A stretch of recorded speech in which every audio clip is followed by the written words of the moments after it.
The drive had already felt heavier than I expected, charged with unspoken things, filled with glances that lingered too long, words that carried too much meaning.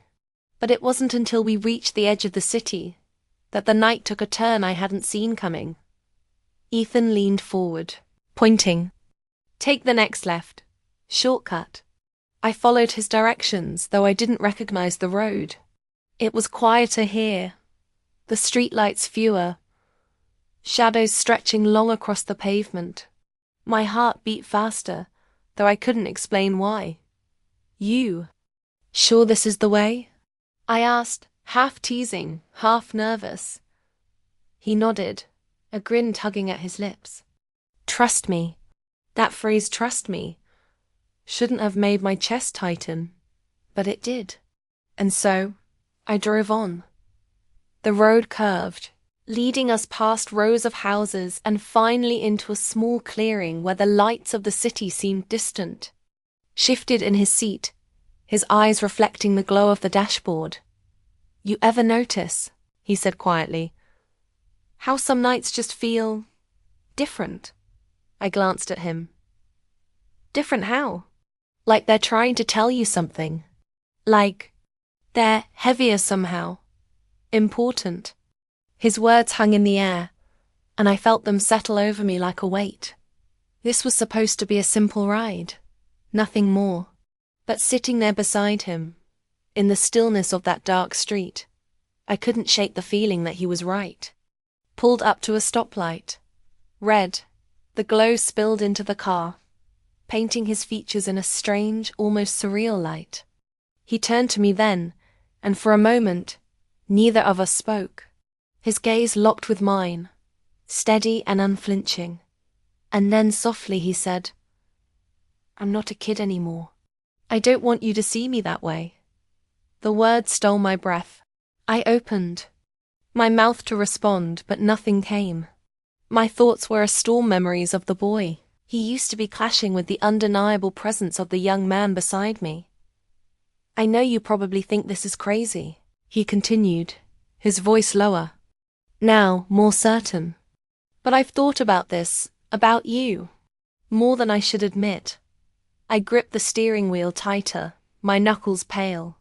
"Ethan," I whispered, my voice breaking between warning and disbelief.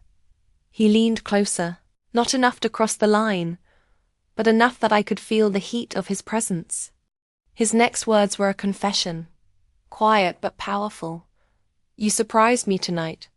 I didn't think you'd say yes.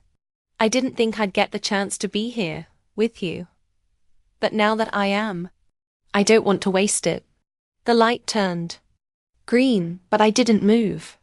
Cars behind us honked, snapping me out of the trance. Flustered, I drove forward, my hands trembling slightly. My heart raced, torn between the boundaries I knew I shouldn't cross, and the raw honesty in his eyes. When we finally reached his destination, a modest house where music spilled faintly from inside, he didn't get out immediately. Instead, he sat there, studying me in the dim glow of the dashboard. "You're not who I remembered," he said softly. "You're more." His words hit me harder than I expected. I had always thought of myself as ordinary, just someone caught in the flow of everyday life. But the way he said it, the way he looked at me, it was as if he saw something I hadn't seen in myself for years. I swallowed hard, forcing a smile. "Go on, your friends are waiting." But he didn't move. Instead, he reached out, his hand brushing mine where it rested on the gear shift. It was a gentle touch, but deliberate. My breath caught, the world narrowing to that single point of contact. "I don't want this night to end here," he said. "Do you?" The question lingered, dangerous and tempting. And in that moment, I realized the truth. What happened tonight had already surprised me. Not because he asked for a ride, not because of the roads we took, but because of how much he had changed, and how much he had changed me. I thought the night would end with me dropping him off and driving away. But instead, it ended with me, sitting there, staring into his eyes, realizing that nothing between us would ever feel simple again. The request itself was ordinary. Simple. Nothing more than a favor a friend might ask of another. Can you drive Ethan tonight? But isn't it always the most ordinary requests that change everything? I hadn't thought twice when Julia called. To me, it was just a short drive, barely an inconvenience. Yet the moment Ethan slid into the seat beside me, the simplicity of that favor started to feel different. The car smelled faintly of vanilla from the air freshener I had clipped to the vent. The hum of the engine filled the silence as we pulled away from his house, headlights sweeping over the familiar street. At first, I expected him to stay quiet teenagers usually did. But Ethan wasn't shy anymore. So, how have you been? He asked, his voice calm, deliberate, as though he had rehearsed the question. I glanced at him quickly, then back to the road. Busy. Work has been... well, you know how it is. He nodded, but I could feel his eyes on me. It wasn't the fleeting, distracted look of a teenager. It was steady, intent, like he was genuinely curious about my answer. It unsettled me, though I tried to mask it with a smile. And you? I asked, trying to shift the attention back to him. What's this event you're going to tonight? He shrugged, a faint smirk on his lips. Just a party. Nothing huge. A couple of friends. Your sister made it sound important.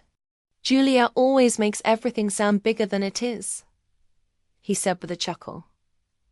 That chuckle. It was warm, low, and it didn't belong to the lanky boy I remembered. For a brief moment, I was transported back to when I used to babysit him. When he was still shy, still finding his place. The memory clashed with the reality of who was sitting beside me now, and it left me unsettled. I gripped the steering wheel a little tighter, trying to shake it off. The ride stretched ahead of us. Streets lined with trees casting long shadows under the streetlights. The world outside was calm, almost sleepy, but inside the car, the atmosphere had shifted. Every word, every glance, carried a weight that I couldn't ignore. So, he began, leaning slightly toward me. Do you still hang out with Julia? As much as you used to? Not as much, I admitted. Life gets in the way, you know. Work, schedules. Everything feels harder to manage now. That's a shame, he said, his tone softer. You used to be around a lot. The house feels different without you. His words caught me off guard. I hadn't realized he noticed back then. I thought he'd been too young to care whether I was there or not. You remember that? I asked, glancing at him. Of course I do, he said, meeting my eyes. You were hard not to notice. There it was again, that weight, that intentionality. I swallowed, focusing back on the road, pretending his words hadn't stirred something in me. The silence that followed wasn't uncomfortable, though. It was charged, like a current running between us. I kept telling myself it was just my imagination, that I was overthinking a simple ride. But then he leaned back in his seat, his arm casually resting against the window, and said, almost teasingly, You still think of me as a kid, don't you? I let out a nervous laugh. Well, it's hard not to. That's how I remember you. I'm not a kid anymore, he said firmly, his voice steady. The words lingered in the air, heavy, almost daring me to argue. I didn't, because sitting there I knew he was right. He wasn't. The road stretched on, but suddenly the drive didn't feel so short anymore. Every stoplight seemed to last longer, every turn sharper. My thoughts tangled with questions I didn't want to ask myself. Why was I noticing him this way? Why did his words echo in my chest like a secret I wasn't ready to face? At one point, he leaned forward to adjust the radio. his arm brushing lightly against mine. It was the briefest touch, accidental, but it sent a jolt through me. I told myself it was nothing. Just space, just proximity. And yet, I couldn't stop the warmth from spreading across my skin. We drove in near silence for a while after that, the music playing softly in the background. I thought maybe the tension had passed, that I was imagining things. But then he spoke again, his tone quieter this time. You know, I used to watch you and Julia talk for hours. I always wondered what you were laughing about. I smiled faintly. Probably silly things. Secrets. Girl talk. Yeah, he said. But you always seemed different. Like you were older than everyone else. Like you understood things. No one else did. I noticed that even back then. His words shouldn't have mattered, but they did. They lodged themselves deep inside me, unsettling and oddly flattering at the same time. The ride was supposed to be simple, straightforward, but with every mile, it became clear that it wasn't. Because this wasn't just a ride. It was a conversation I never expected to have. It was a shift I hadn't prepared for. And though I tried to convince myself otherwise, I knew something about this night was going to surprise me in ways I wasn't ready for. When I think back to that evening, the moment feels so ordinary in its beginning that I still wonder how it ended up changing the way I looked at everything. It started with nothing more than a phone call from my best friend Julia. She and I had known each other for years. Through college, through heartbreaks, through all the ups and downs that shape a friendship into something almost sisterly. We shared secrets, laughter, and even disappointments. Her house had always been like a second home to me. I knew every corner of it, from the scent of her mother's roses blooming in the backyard to the old creaking stair that groaned when someone stepped on it. But there was one thing about Julia's life that I had never paid much attention to her younger brother. Ethan. Ethan was, in my mind, always the kid. The younger sibling who hovered around when we were teenagers ourselves, begging us to let him join our games, only to be dismissed with laughter. He was the boy who'd shuffle awkwardly past us when we were gossiping in the living room. His headphones plugged in, lost in his own world. Back then, he seemed like nothing more than an annoying shadow in our friendship, the little brother we barely noticed. But that was years ago. Life had taken Julia and me in different directions, jobs, relationships, family responsibilities. Yet we never lost touch. We made time for calls, occasional dinners, and sometimes the kind of conversations that lasted deep into the night. Which is why it didn't strike me as odd when Julia called me that afternoon, her voice sounding slightly hurried. Hey, she said. I need a favor. Ethan has a thing tonight, but I can't drive him. Any chance you're free to help out? I hesitated. Ethan? It had been ages since I'd seen him properly. The last image I remembered was of him as a lanky teenager, all arms and legs, with hair falling into his eyes. But I had no reason to say no. Sure, I replied. Where does he need to go? She gave me the details quickly, relief washing into her voice. I could hear the background noise of her busy household, the clatter of dishes, a TV playing somewhere. It reminded me of how much life had moved on. When I pulled into their driveway that evening, I wasn't expecting anything unusual. I had been there countless times before, and the house still looked the same, with its white shutters and small front porch. But as I stepped out of my car, the door opened, and there he was. Ethan. And suddenly, my memory of him as the kid didn't quite match the reality standing in front of me. He was taller, much taller than I remembered, his shoulders broad, his jawline sharper. The awkwardness of boyhood had been replaced with something more defined, something that carried a quiet confidence. His dark hair was neatly styled, and when his eyes met mine, there was a flicker of recognition, followed by a smile that wasn't shy at all. "Hey," he said, his voice deeper than I expected. "Thanks for picking me up." For a moment, I forgot how to respond. This wasn't the boy I used to brush off. This was someone else entirely. "Of course," I managed, trying to sound casual. "Your sister couldn't stop talking about how busy she was, so I guess I got recruited." He laughed, and the sound startled me. It wasn't the boyish giggle I remembered, but a low, warm laugh that lingered in the air.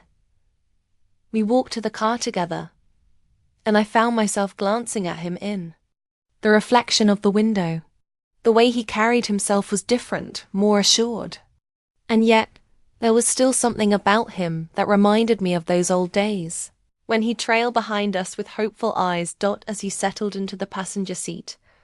I noticed how his presence filled the space. The car felt smaller somehow. The air charged in a way I couldn't explain. I shook it off, telling myself it was just the surprise of seeing how much he had grown. But as I started the engine, he turned to me with a grin. "It's been a while, hasn't it? You probably still think of me as a kid." His words cut right through my thoughts, and I laughed awkwardly. "Well, kind of. You were just Julia's little brother back then. I guess time flies." "Yeah," he said, his gaze steady. "I'm not that little anymore." There was a weight in his tone, a subtle emphasis, as if he wanted me to notice. And I did, more than I wanted to admit. Driving through the familiar streets, I tried to focus on the road, but my mind kept circling back to the boy-turned-young man sitting beside me. His presence stirred a mix of emotions, nostalgia, curiosity, and something else I wasn't ready to name. It was unsettling and yet strangely magnetic. I reminded myself that this was Ethan, my best friend's brother, someone I had never considered in any other way. And yet, sitting there, I couldn't help but wonder if he knew the effect his transformation had on people, on me. He leaned back in the seat, his voice casual as he asked about my job, my life, the things I'd been up to. It felt strange, answering his questions like he was an equal, like he wasn't years younger than me. But the way he listened, the way his eyes lingered on mine, it didn't feel like small talk. It felt intentional. And that's when I realized this ride was not going to be as simple as I thought. This is just the beginning of part 1, setting up the characters, their history, and the subtle tension of seeing Ethan in a new light. To reach 3,000 words, I'll keep expanding with deeper flashbacks of Ethan as a child versus now. Inner conflict of the narrator noticing his changes but denying her feelings. Small interactions during the ride that reveal his maturity and confidence. Hints of foreshadowing about the surprise that will unfold.